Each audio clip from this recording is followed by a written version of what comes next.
Immigration and asylum act 2026 যেটি আপনি প্রথমেই বলেছিলেন, সেই বিষয়ে আসলে যদি আমাদেরকে একটু ব্যাখ্যা করতেন, আসলে এই আইনটা কি পরিবর্তন আসতে যাচ্ছে?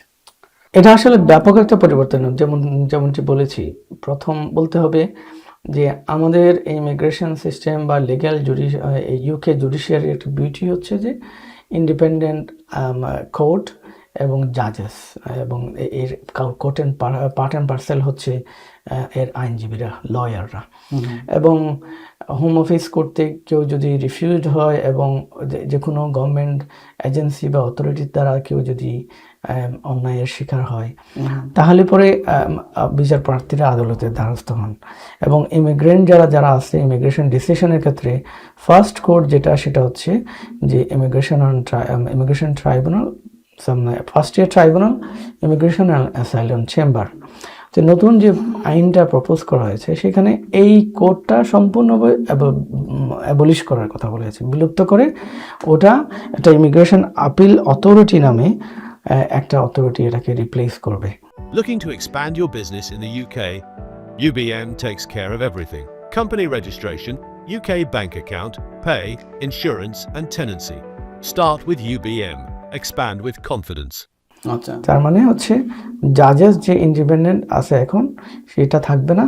এই যে ইমিগ্রেশন আপিল অথরিটির যে সদস্য যারা হবেন তারা দ্রুত আসলে যে আইনগুলো আছে, যে তাদের একটা পারসেপশন যে ট্রাইব্যুনালে গিয়ে মামলাগুলো দেরি হয়, হিয়ারিংয়ে দেরি হয়, এটাতে ইমিগ্রেন্টরা বেনিফিট পায়। সো এটাকে তারা বন্ধ করতে চায় এবং এটাকে দ্রুত করে দেখা গেছে যে প্রপোজাল আসছে, মানে মেজর কোনো ইস্যু না থাকলে তারা আসলে অ্যাডমিনিস্ট্রেটিভ রিভিউ যেমনটি আছে, যদিও সেটাকে অ্যাডমিনিস্ট্রেটিভ রিভিউ বলবে না, এটাকে আপিল অথরিটি রিভিউই বলবে, সেটাকে এরকমভাবে খুব দ্রুততার সাথে যে রিফিউজালগুলো আসবে এটার এগেনস্টে ওরা একটা ডিসিশন দিয়ে দেবে। এবং এই ডিসিশনটার একটা প্রফেশনাল মেম্বার থাকবেন যার লিগ্যাল কোয়ালিফিকেশন থাকবে, আর অন্য মেম্বাররা লিগ্যাল কোয়ালিফিকেশন না থাকলেও চলবে। সুতরাং এটা লিগ্যাল ইস্যুতে ওনারা ডিসিশন নেবে, কিন্তু এই লিগ্যাল কোয়ালিফিকেশন ছাড়াই হোম অফিস কর্তৃক বা সেক্রেটারি স্টেট কর্তৃক অ্যাপয়েন্টকৃত কিছু মানুষ এই ডিসিশনগুলো নেবে। এটা একটা ভয়ঙ্কর একটা দুঃসংবাদ বলতে হবে ইমিগ্রেন্টদের জন্য, কারণ তাদের উপরে যে টাইম প্রেশারটা থাকবে দ্রুত ডিসিশন দিয়ে দেওয়ার জন্য, এবং যথাযথ যে অপরচুনিটিটা ইন ডেপথ লিগ্যাল যে পর্যালোচনার একটা সুযোগ ফার্স্ট ইয়ার ট্রাইব্যুনালে এখন আছে, সেটা থেকে আমরা আশঙ্কা করি এটা বিচার প্রার্থীরা বঞ্চিত হবে। এবং এটার এগেনস্টে সরাসরি আপার ট্রাইব্যুনালে যাওয়া যাবে, এবং এটা একটা অন্যতম একটা ফিচার। সো এটা যদি হয় তাহলে পরে এই এক দ্রুত হয়ে যাবে, দুই ডিসিশনগুলো দ্রুত হবে, দুই নম্বর হচ্ছে যে আমি শুরুতেই বলেছি এতে করে আইনের যে প্রোটেকশনটা প্রপারলি না পাওয়ার একটা আশঙ্কা তৈরি হবে। এবং তিন হচ্ছে এটা একটা বিশাল কনফ্লিক্ট অফ ইন্টারেস্টের জায়গা ক্রিয়েট করবে, যেটা এক্সিস্টিং ব্রিটিশ আইনের সাথে সাংঘর্ষিক আমি বলবো। সেটা হচ্ছে এটা একটা নিজে যারা ডিসিশন দিচ্ছে হোম অফিস তারাই আবার বিচার করছে। হ্যাঁ, এটা একটা ন্যাচারাল জাস্টিসের এগেনস্ট, এবং এটা কনফ্লিক্ট অফ ইন্টারেস্টের জায়গা চলে আসবে। তো আমি আশা করি এটা যদি হয় তাহলে ওটা লিগালি এটা চ্যালেঞ্জ হতে পারে, যদিও সম্পূর্ণভাবে আইনটা চ্যালেঞ্জ হওয়ার সম্ভাবনা কম, কিন্তু এটার ইন্টারপ্রিটেশনের ক্ষেত্রে অনেক ক্ষেত্রেই মানে এখানে অনেকগুলো বেগ ওয়ার্ড ইউজ করা হয়েছে পুরো আইনটাতে, যদিও আমাদের এই প্রোগ্রামের আলোকে এটা পুরো আইনটাতে অক্ষরে যাওয়া সময় নেই। কিন্তু এটা কি আপনার অ্যাসাইলাম এন্ড ইমিগ্রেশন অ্যাক্ট 2026? জি, মানে এখানে হচ্ছে কি যে যারা জাজমেন্ট করতে পারবে এরকম একটা পুরা যে ফার্স্ট ইয়ার ট্রাইব্যুনাল যে কোর্টটা ওটাই অ্যাবলিশ হয়ে যাবে, এটা বিলুপ্ত হয়ে ওই জায়গায় একটা মানে আপিল অথরিটি এই কাজটা করবে ফার্স্ট ইয়ার ট্রাইব্যুনাল।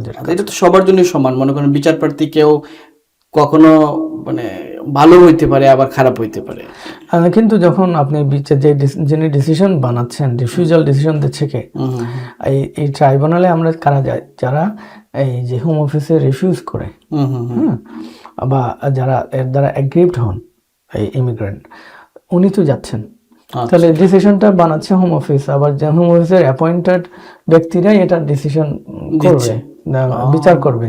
তাহলে সেটা তো আমরা আশঙ্কা করতে পারি যে বিচার প্রার্থী ক্ষতিগ্রস্ত হতে পারেন। এটা একটা প্রপোজাল। আরো কিছু প্রপোজাল আছে এখানে, হচ্ছে যে এর মাঝে হোল স্কুপটায় লিবার্টি যে আর্টিকেল 8 বলে, যেটার উপরে আমাদের স্পেশালি ইলিগেল যারা এন্ট্রি করে নৌকা নিয়ে আসছে, অথবা অনেকে ওভারস্টেয়ার হয়ে যাচ্ছে, তাহলে পরে এদেশে দীর্ঘদিন থাকার পরে এদেশের কানেকশন দেখায়া তা ওনারা অ্যাপ্লিকেশন করে, একটা পেজ তৈরি হয়। হ্যাঁ, তারপরে এই যেমন ধরেন আরো একটা রোড আছে যে দেশ বাচ্চাদের দেশে জন্ম হলে ওনারা যদি 7 বছর পর্যন্ত থাকে, এটা কোয়ালিফাইড চাইল্ড বলে, এটা অ্যাপেন্ডিক্স FMA এটা আছে। সো এটার ভিত্তিতে আর্টিকেল 8 অ্যাট্রাক্ট করে, এবং কোন শপে কি ডিলস চলছে এখন আর খুঁজে বেড়ানোর প্রয়োজন নেই। ইউকে বাংলা মার্কেটপ্লেসের UBM ডিলস পেজে এক জায়গাতেই পাচ্ছেন সব জনপ্রিয় শপের দারুণ সব অফার। সবই পেতে এখনই যুক্ত হন ইউকে বাংলা মার্কেটপ্লেসে। ভিজিট করুন www.ukbanglamarketplace.com এবং আজই সাইন আপ করুন। এর ভিত্তিতে একটা অ্যাপ্লিকেশন করা যায় এবং ডিসক্রিশনারি লিভ গ্রান্ট হয়। কিন্তু এই লয়ের যে প্রপোজালটা আছে, এতে করে এই দীর্ঘদিন ধরে ইলিগালি থেকে কাজ করা বা এই যে বাচ্চা এখানে বড় হওয়া, এগুলা ক্ষেত্রে বলছে যে, এবং আরও অনেকগুলো বিষয় আছে যেগুলা এখন খুব পপুলারলি বা ন্যায়তই ইমিগ্রেন্টরা এই আর্টিকেল 8কে অ্যাট্রাক্ট করার জন্য হিউম্যান রাইটস অ্যাপ্লিকেশন করেন, হিউম্যান রাইটসের গ্রাউন্ড হিসাবে ব্যবহার করেন। কিন্তু এই ল বলছে এগুলা এই হিউম্যান রাইটস অ্যাপ্লিকেশনের জন্য যথাযথ গ্রাউন্ড হিসেবে বিবেচিত হবে না, আর্টিকেল 8 অ্যাট্রাক্ট করবে না। আর্টিকেল 8টা তো হচ্ছে human rights article 8 of the European convention, private and family life. হ্যাঁ, প্রাইভেট অ্যান্ড ফ্যামিলি লাইফ যদি বেসিস যেটা এখন ধারণা, সেটা ধারণাটাই পাল্টে দিবে আসলে। আচ্ছা, তাহলে আমি যদি এটাকে আর একটু আমার যারা ভিউয়ার আছেন তাদের জন্য বলি যে অ্যাসাইলাম এন্ড ইমিগ্রেশন অ্যাক্ট যে 2026 যদি বাস্তবায়ন হয়, তাহলে এই যে 7 বছর হলে সন্তানদের মাধ্যমে যে একটা ডিসক্রিশনারি একটা সুযোগ থাকতো, সেটা থাকবে না। এটা যদি হুবহু এখন যেভাবে প্রপোজালটা আছে সেভাবে পাশ হলে এটা বন্ধ হয়ে যাওয়ার আশঙ্কা আছে। এবং এটা কবে নাগাদ? এখন পার্লামেন্টে এটা আছে প্রসেসিং এ, এটা বোধহয় 3rd রিডিং বা 4th রিডিং এ আছে, হয়তো ম্যাটার অফ মান্থস এটা পাস হয়ে যেতে পারে। আরও কিছু ধরেন চেঞ্জেস আছে, সেটা হচ্ছে ইমিগ্রেশন অ্যাসাইলাম সিস্টেমে। ইমিগ্রেশন তো গেল, হিউম্যান রাইটসকে এফেক্ট করবে, ওভারস্টেইং যারা আছে তাদের লিগ্যাল হওয়াটা পথ অনেক কঠিন হয়ে যাবে। তেমনিভাবে যে এখন অ্যাসাইলাম ক্লেম করাটাও অনেক ডিফিকাল্ট হয়ে যাবে। এবং 3rd of আগস্টে তো অ্যাসাইলাম নিয়েও একটা পরিবর্তন এসেছে। অ্যাসাইলামের পরিবর্তন এসেছে, কিন্তু আরও পরিবর্তন আসবে। এই জন্য যে এই পরিবর্তন হলে আপনি পার্মানেন্ট কোনো লিভ তারা দিবে না। ডিপেন্ডেন্ট, এখন ধরেন যে ইনডিপেন্ডেন্ট লিভ টু রিমেইন, যদি তারা 3rd মার্চের আগে যারা অ্যাসাইলাম রেজিস্ট্রেশন করেছেন তারা 5 বছরে এখন সেটেলমেন্ট পাবে, এটা নিশ্চিত। আর যদি পরে যারা করছেন তারা 2.5 বছর করে করে ভিসা দিচ্ছে, এবং ওদেরও একটা সেটেলমেন্টের স্কোপ এখনো আছে। কিন্তু এই প্রপোজড আইনে যেটা বলছে, সে অ্যাসাইলাম যারা পাবে তারা কমপ্লিটলি বলছে না যে প্রোটেকশনটা বন্ধ করে দেবে, কিন্তু প্রোটেকশনের জায়গাটাকে তারা অনেক ন্যারো করে ফেলতেছে, সংকীর্ণ করে দিয়ে তারা বলছে যাদের জেনুইন প্রোটেকশন দরকার তাদেরকে আমরা প্রোটেকশন দিব, কিন্তু তারা টাইম টু টাইম রিভিউ করব। যদি তাদের যে কারণে তাদের প্রোটেকশন দরকার, যেখানে বিপদ ওনারা মনে করছেন, এটা যদি রিভিউ করে দেখা যায় যে এটা নাই, তাহলে এই প্রোটেকশন তারা ক্যান্সেল করে দেবেন। তার মানে পার্মানেন্ট কোনো সেটেলমেন্টের রাস্তা এখানে আর খোলা থাকবে না। 2, যে এখন তো রিফিউজি এবং হচ্ছে প্রোটেক্টর, হিউম্যানিটেরিয়ান প্রোটেকশন, 2টা ক্যাটাগরিতে আছে। ওই ক্যাটাগরিটাকে তারা করে ফেলবে, এক করে ফেলবে, এবং হচ্ছে এই সেপারেট প্রোটেকশনের জায়গাটা থাকবে না। এটা একটু লিগ্যাল টার্ম, এই জন্য আমার মনে হয় যে সংশ্লিষ্ট যারা আছেন যখন কার্যকরী হয় তখন যদি একজন কোয়ালিফাইড সলিসিটরের কাছে যান, এটা ওনারা ব্যাখ্যা করবেন। দ্বিতীয় হচ্ছে যারা অনেকেই অ্যাসাইলাম যারা প্রার্থী ক্লেম করেন, ওনারা বিভিন্ন বেনিফিট পান, লাইক নার্স সাপোর্ট বা বিভিন্ন আর্থিক সহায়তা পান, তারপরে আবাসন পান, ঘর পান। সো এই আইন হলে ওনারা বলছে যে এটা তাদের এই বেনিফিটটাকেও তারা রিভিউ করবেন। দেন অ্যাসাইলাম হতে পারে, অ্যাসাইলাম থেকে যদি কেউ সেটেলও হয়, সেটেল হয়ে যাওয়ার পরেও যে দেখা যাচ্ছে তাদের যদি আয় ইনকাম বেড়ে যায়, তাহলে যে বেনিফিটটা তারা আগে পেয়েছেন ওটা তারা রিকভার করে নেবে। ও, মানে এটা এই একই আইনের আন্ডারে। তারপর আরো কিছু বিষয় আছে যে মডার্ন স্লেভারির যে ডেফিনিশন, ওটার কিছু চেঞ্জেস আছে, ওটা হয়তো আমাদের কমিউনিটির মানুষের জন্য খুব বেশি কমন না। মানে মডার্ন স্লেভারির আইন যেটা আছে ওইটাখানে কি চেঞ্জেস আছে?